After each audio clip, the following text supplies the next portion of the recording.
Yo, peak game. First of all, I want to say congratulations to the OKC Thunder for winning the NBA championship. Um, it does it. That game seven was definitely bittersweet due to the Achilles tear by Tyrese Halliburton. So, speedy recovery to Tyrese Halliburton. I hope he comes back as the same or better. Just as a basketball fan. Yes, I did pick OKC to win this series in 5 games, and boy was I wrong. It went 7 games, and I do think if Tyrese didn't get hurt, that's an all-time. That would have been an all-time classic, and I feel like the game would have been a very close game, and possibly the Pacers could have won that game because Tyrese came out hot. He had 9 points, 7 minutes going into the first quarter, and they couldn't do anything with him. He had that hot hand, but it's a shame. Hopefully, he recovers well and he comes back just as well as Kevin Durant did. Man, that's just a shame, man. And also another gripe I do have before I go in my other spiel. I get showing the injury after the replay, after everything's assessed, but to keep showing it here and there throughout the finals, I'm like, ain't no why. Why was that fucking necessary? That guy went down with Achilles tear and probably going on to possibly the best night of his life in basketball, which turned into the worst night of his life in basketball in a sense, because what's said about the Achilles when it comes to basketball is like, yeah, you either not gonna be the same or that's a wrap in your career, depending when it happens and whatnot. But medicine has come very, very far since those statements were made. But we'll have to wait and see, man. And the East gonna be wide open next year. You had 3 Achilles tears in this postseason, and sometimes I'm looking, I say maybe it is too many games. Maybe they running too much. Maybe the pace is too high. I'm not completely sure, but man, maybe it's your shoes. Who knows? But man, it's alarming how that there was 3 ACL tears during this playoffs, and I think there's 2 or 3 ACL tears that happened during this playoffs. Man, I know injuries are part of the game, but I hate to see it, especially a game seven,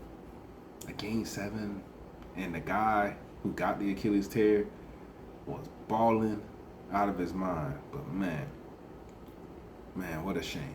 But anyways, one thing I want to say, OKC, they won that game in the second half. I'll say the third quarter, because they amped up the defensive intensity. Everybody was playing like a unit. The Pacers kept knocking at the door, even when the Thunder got up about 21 points. Watching the game, I was like, the Pacers is going to try to make a run. They're going to try to make a run, but it didn't. It ended up not happening. What a tough way to lose, man. There's one thing to lose, but to lose and you feel like you didn't have your a key player, your best player on the team, able to finish the game. I mean, who knows what that happened? That could have been an all-time classic. It could have been a Shea and Halliburton going back and forth near the end, like the 5 minutes within the fourth quarter. Well, not 5 minutes. 5 minutes ago in the fourth quarter, excuse me. But man, that's just a shame, because this could be someone else, that could be attached to this. But again, we play the game for a reason, so I don't want to take anything away from them. Shea had 10 plus assists. Did he get 30? I think he got 29 or 30. I can't remember. But one thing I'm going to say is, and one thing I do think that hurt the Pacers in this wasn't necessarily their defense.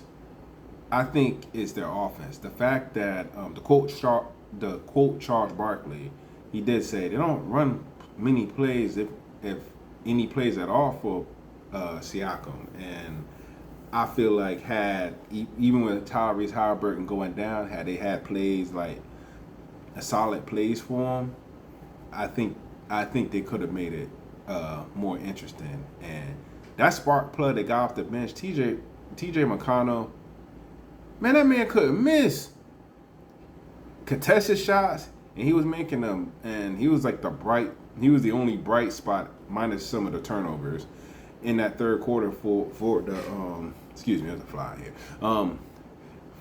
For the Pacers, but the Pacers felt like they could get back in this game and things of that nature. But it's a shame how it ended and the result. I mean, it could be a what if.